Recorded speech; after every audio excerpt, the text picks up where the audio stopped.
Hello बच्चों, कैसे आप सभी।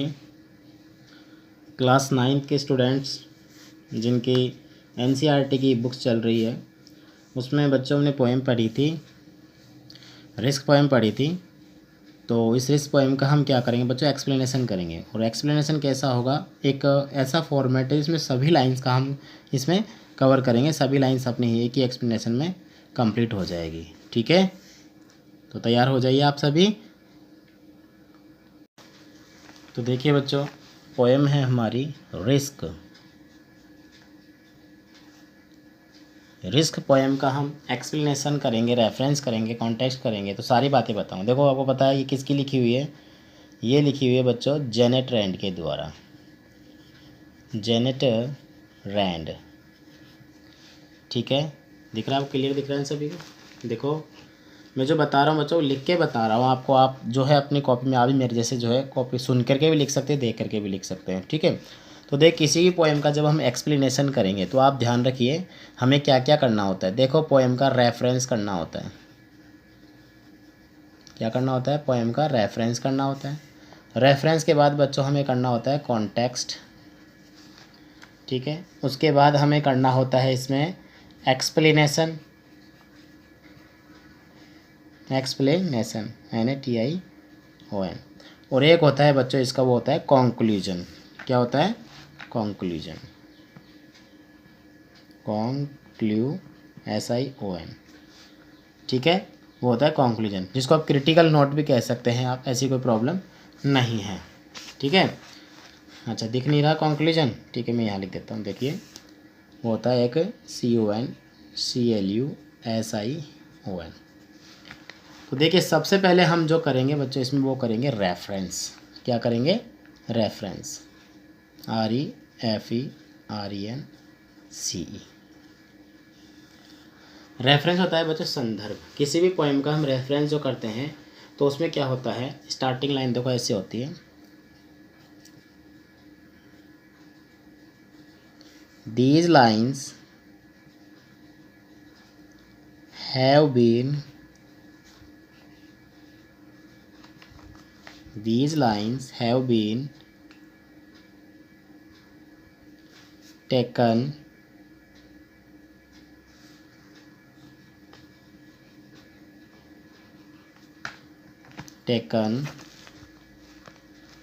क्लियर दिख रहा है ना आपको, फ्रॉम द पोएम,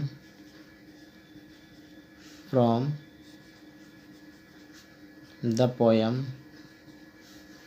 पोएम का नाम यहाँ पर आ जाएगा रिस्क। ठीक है, क्या आ जाएगा, रिस्क पोएम का नाम है, जिसको हमने यहाँ पर लिख दिया है।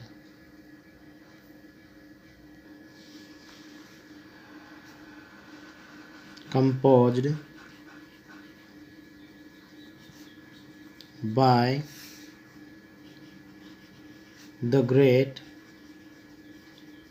poet, यहाँ पोएट का नाम आ जाएगा जेनेट रैंड।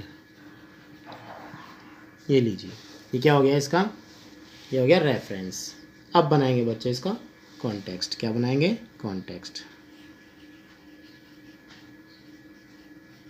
बच्चों कोई प्रॉब्लम है इसलिए मैं बोर्ड पे नहीं बना रहा हूँ, आपको मैं पेज में समझा रहा हूँ। बहुत अच्छे से मैं समझाऊंगा, आप बस ध्यान दीजिए, ऐसा ना सोचिए।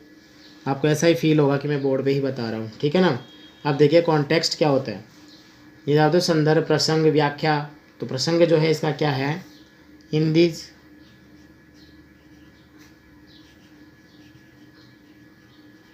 Lines the poet, in these lines the poet expresses, EXPRESSES, ठीक है, expresses about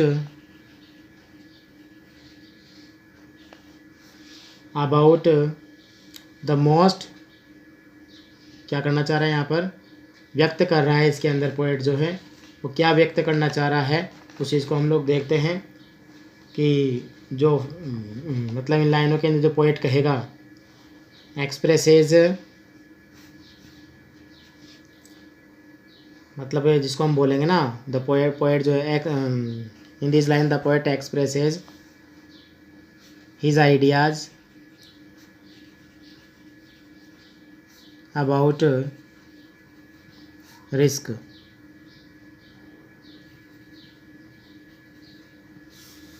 He says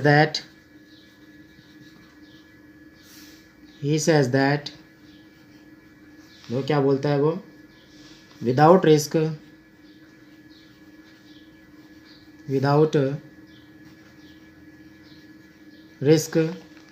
मतलब बिना खतरों के, विदाउट रिस्क क्या हो जाएगा, nothing life. Nothing life.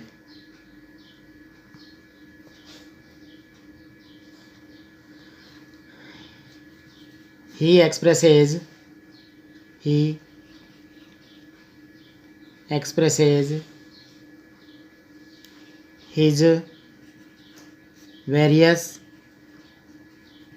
Various का मतलब जानते हो, बहुत सारे examples, various examples about it.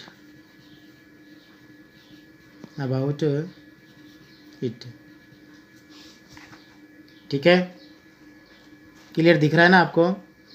किसी को कोई प्रॉब्लम? मैं समझाऊंगा आपको, अभी हिंदी भी समझाऊंगा इसकी. अबाउट इट, और क्या बोल रहा है यहाँ पर, ही सेज दैट, यहाँ फुल स्टॉप आ जाएगा. ही says that if we want to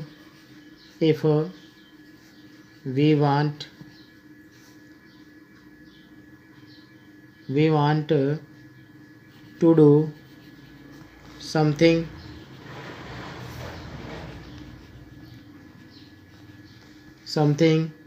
we must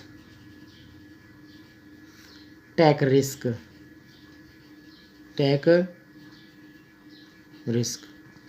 क्या कह रहा है देखिए यहाँ पर, देखो, these lines have been taken from the poem risk. ये जो पंक्तियाँ हैं ये कविता जो रिस्क है इसमें से ली गई है. Composed by the great poet Jenny Trent, और जेनी ट्रेंट पोएट के द्वारा लिखी हुई है. कॉन्टेक्स्ट में बोलता है, in these line the poet expresses his ideas. इन पंक्तियों में कवि अपने विचारों को व्यक्त करता है, वो भी किसके बारे में, अबाउट रिस्क, खतरों के बारे में. ही सेज दैट, वह कहता है, विदाउट रिस्क नथिंग लाइफ, बिना खतरों के जीवन कुछ नहीं है. ही एक्सप्रेसेस हिज वेरियस एग्जाम्पल, वह अपने बहुत सारे एग्जाम्पल्स भी व्यक्त करता है, अबाउट इट, इसके बारे में.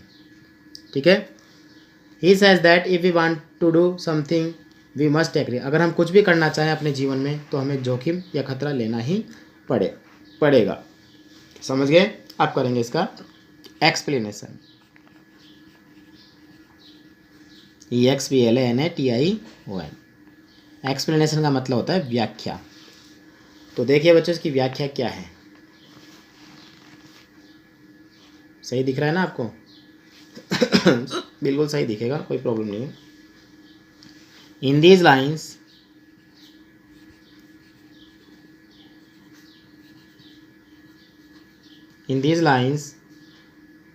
द पोएट कौन है, jenny Trent. The poet says that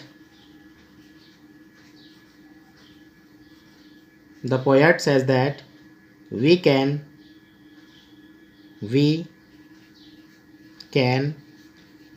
do nothing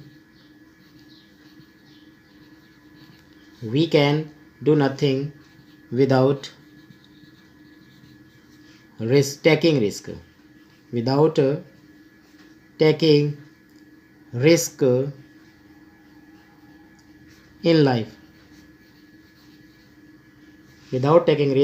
in life.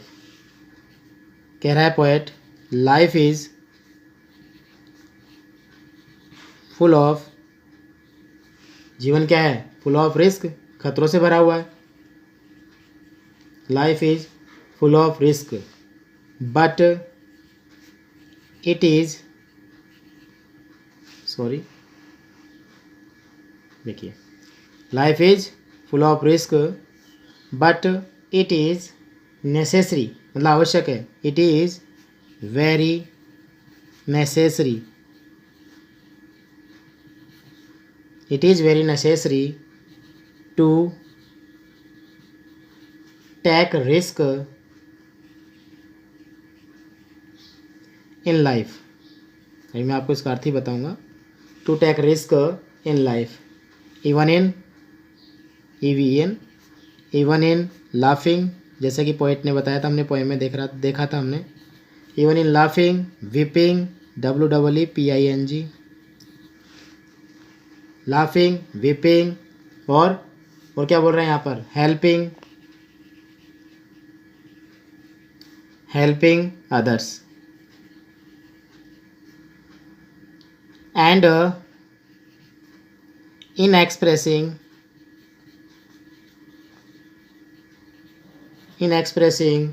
our feelings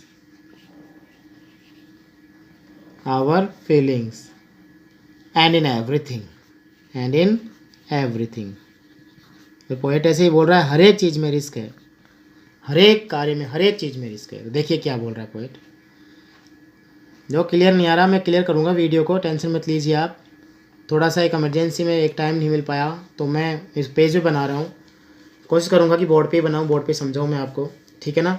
तो देखिए क्या बोल रहा है. In this line the poet says that, इन पंक्तियों में कवि कहता है कि we can do nothing without risk, बिना खतरों के हम कुछ नहीं, we can do nothing without taking risk in life, कि बिना जीवन में बिना जोखिम लिए हम कुछ नहीं कर सकते. Life is full of risk, जीवन खतरों से भरा हुआ है. But it is very necessary to take risk in life, किंतु आवश्यक है जीवन में जोखिम उठाना, जिसमें कि हंसने में, जैसे पोएट कहता है, हंसने में खतरा है, रोने में खतरा है, हेल्पिंग अदर्स, दूसरों की सहायता करने में, एक्सप्रेसिंग आवर फीलिंग्स, अपनी भावनाओं को व्यक्त करने में, एंड इन एवरीथिंग, हर एक चीज़ में खतरा है, ऐसा हमें पोएट ने बताया है. तो देखिए 3 चीज़ हो गई हमारे. रेफरेंस हो गया, ठीक है, कॉन्टेक्स्ट ये हमने पढ़ लिया, उसके बाद हमने एक्सप्लेनेशन देखा. अब देखिए बच्चों, अब हम देखेंगे इसमें क्या चीज़, हम देखेंगे इसमें एक्सप्लेनेशन, जिसको हम क्या कहेंगे, कंक्लूजन.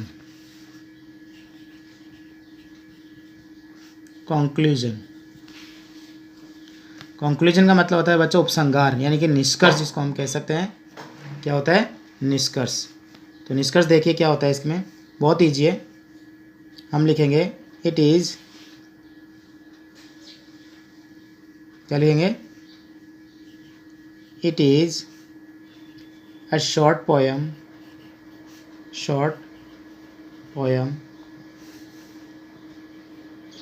इट इज़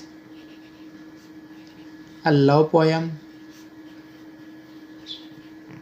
यह एक छोटी कविता है, यह एक प्यारी कविता है. It gives us a lot of knowledge, यह हमें बहुत अधिक ज्ञान देती है, मतलब नॉलेज देती है. It is instructive and attractive, ATTRACTIV, poem also. क्या है बच्चों, इट इज़ इंस्ट्रक्टिव, इसे शिक्षाप्रद होता है, एंड अट्रैक्टिव, आकर्षक, पोएम ऑल्सो, पोएम आकर्षक कविता भी है. तो देखिए कंक्लूजन ज़्यादा बड़ा नहीं होता, इतना ही होता है. तो देखिए it is a short poem, ये एक छोटी कविता है. It is a love poem, ये एक प्यारी कविता है. It gives us a lot of knowledge, ये हमें बहुत अधिक ज्ञान देती है. It is instructive and attractive poem also. तो देखिए जैसे भी इस रिस्क पोएम में से कहीं से भी कोई भी स्टेंज आ जाए तो आप इसको अच्छे से याद कर लीजिए, समझ लीजिए आपकी जो पोएम का एक्सप्लेनेशन है वो तैयार. क्या क्या करना है, देखो आपको रेफरेंस करना है, ठीक है, आपको जो है कॉन्टेक्स्ट करना है, ठीक है, आपको जो है एक्सप्लेनेशन करना है, एक्सप्लेनेशन, ठीक है, और लास्ट में जो है जो हमने देखा कॉन्क्लूजन. कॉन्क्लूजन को आप क्रिटिकल नोट भी लिख सकते हो. क्या बोलते हैं इसको, क्रिटिकल नोट, इस नाम से भी इसको जानते हैं. तो देखो हर पोएम में आपके 4 पोएम चलती है, चारों पोएम में आपको ऐसा करना पड़ेगा, ठीक है ना. 4 या 5 जितनी पोएम चलती है आपके, उनमें से आपको ये सब कवर करना पड़ेगा. ओके बच्चों, तो देखिए आप बढ़िया तरीके से इनको याद कीजिए। हमने जैसा कि पढ़ा है, देखा है, तो देखिए रिस्क पोएम में एक बार और देख लीजिए। 4 बातें रेफरेंस किया, कॉन्टेक्स्ट किया, इधर से जो है। अच्छा आप एक काम कीजिए, देखिए यहाँ से स्क्रीनशॉट लीजिए पहले आप, ठीक है। यहाँ ये 2 का ले लीजिए, यहाँ से लेकर के रेफरेंस और कॉन्टेक्स्ट ले लिया आपने, हो गया। अब आप इसके एक्सप्लेनेशन का ले लीजिए स्क्रीनशॉट, यहीं से हो गया। आप क्या करेंगे, आप जो है एक्सप्लेनेशन जो कंक्लूजन हमने किया इसका भी स्क्रीनशॉट ले लीजिए, ठीक है बच्चों। तो तैयार कीजिए इसको, ये पोएम अपनी कवर है। ओके, मिलते हैं नेक्स्ट क्लास में, तब तक गुड डे, गुड बाय।